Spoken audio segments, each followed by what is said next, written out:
Desiree Van Der Walt. Now I have a surname. Depends on the mood. When I'm hungry, you know, Your mood, I Chair. start. Yeah, thanks for the opportunity, If Chair. I'm we'll, sure I'll switch be off. brief.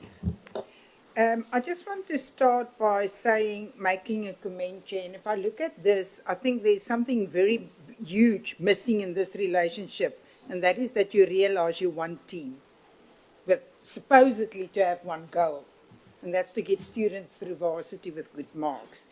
But nevertheless, I'll comment on that because Labour raised issues and they have a very specific mandate.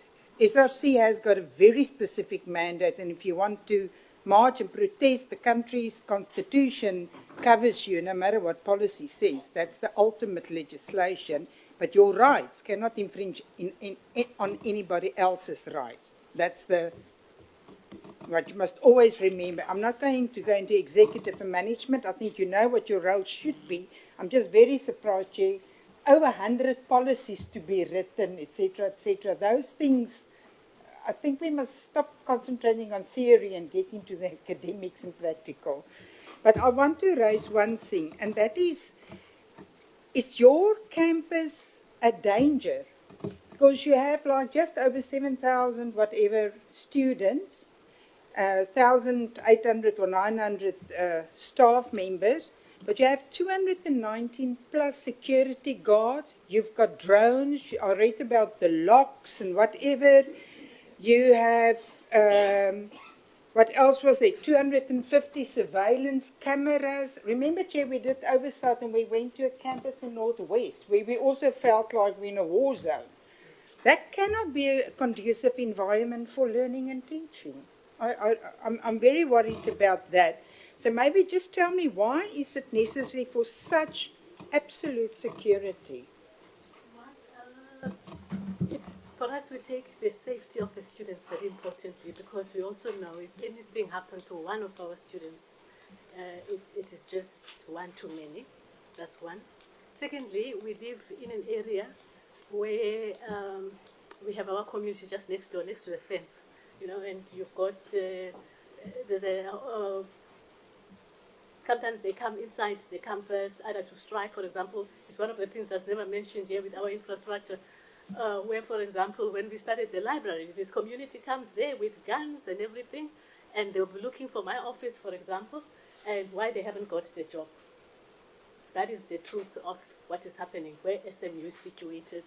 So there's a lot that is happening that it's not easy for you to explain in one sitting like this. In fact, it's so important that you come and visit yourself.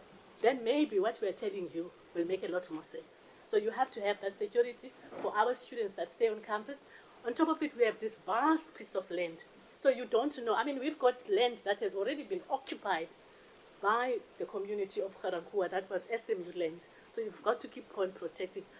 How far are they going to come inside the campus? We don't know. Okay, Chair, thanks for that. I know Garankuwa, I lived in Pretoria for quite a long time and in Joburg, but I take your word that it is necessary. But surely there must be a SAPS office or can beg for safety to be mobile, close by, whatever, in cases of need, and panic buttons or whatever. We must talk about that because that is serious. The other issues, I'm not going to talk about the construction companies, but one thing that bothers me, CFO, is that surely there must be penalty clauses in every single contract you sign for construction, that if you don't deliver by that time, I've said it in the past, if you build a house and you submit your plans to the municipality or to the bank who finance you, once you've done the foundation, it gets inspected, you get an amount. When the walls go up, they come and inspect, they get an amount. But there's a tendency with government money especially that we just, until they finish, whenever that might be, the quality, etc. And I think DDG, you've got one thing, and that was maintenance. In that list that you gave, that's not happening on the infrastructure. Maintenance is crucial in any development. But I'm very concerned that about the penalty clause. Because surely you can get rid of poor quality contractors by law if there are penalty clauses, or don't pay them if they don't perform. I don't know what your comment on that. We do. In fact, all our contractors are based, our contractual preference is that they're on a JBCC contract, and it enjoins us to charge penalties. We have charged penalties on CCB, as an example, that contractor that we then later took away the contract from. But as you might understand, this is a comment that has gone past, financially speaking.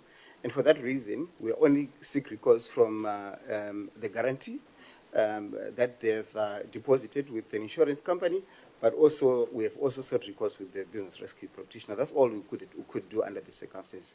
They may go through liquidation, as an example, or they might survive. We don't know what the outcome will be. But we do exercise those rights. Further to that, I should indicate, Chairperson, that we have also calculated the opportunity costs that we have incurred as a university. As indicated earlier on, this building was supposed to have been completed at a certain time. We budgeted that we would have the students occupying it by January 2024. That did not happen. So we incurred an opportunity cost in the sense that we don't earn the revenue that we're supposed to earn. We have also loaded that cost with the business rescue practitioner. Thank you. Chair, my other question is the issue about your GBV cases. There are several slides. I start there by slide 77 up to 81, 82. And that is always something that concerns us. Can you just tell me, without going into detail of each case, where is it happening the most? Amongst staff and students? Students to students? Where is it happening? Because I come from basic education, so does the chair, and we know it happens at all levels. Just explain to us, where is your challenge? Mike. Yeah.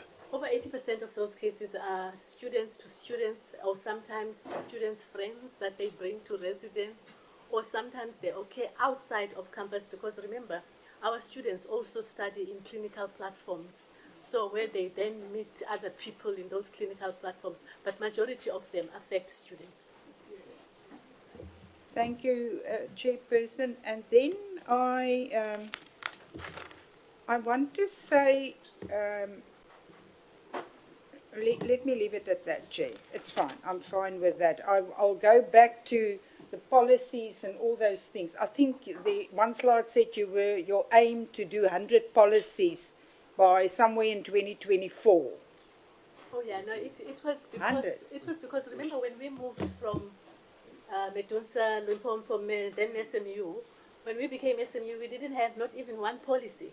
So for quite a number of years, remember we're only 11 years old, so for probably 5-6 years, we've been using policies from University of Limpopo, not sometimes always speaking to ourselves. So we've needed to create those policies and have them as an institution. There are standard policies that an institution must have. So we just needed to create them. So we were just proud that we were able to do it within that time, because, creating a policy is not easy. I was just scared you're writing 100 new ones. I was going to get a fit right here where I'm seated. Chairperson, I think that's all. I'm just very concerned about the safety of anybody. It doesn't matter whether you're a student or an executive member or so. We know that area a little bit, but surely there must be more help from the authorities that deal with crime-related matters. But I'm very worried about the maintenance infrastructure projects in general. I think you must get a better way of looking at who you give contracts to. I know that Inside Construction was only established in 2020, so it's quite a new company. I don't know where their directors or so comes from, but we'll look it up. And then you've got to work as a team. You can't run this, neither can you, and they can't interfere with yours. You all have to work together, because that's the aim. Because this is not on who's the boss. This is the students are your customers. Thank you, Chair.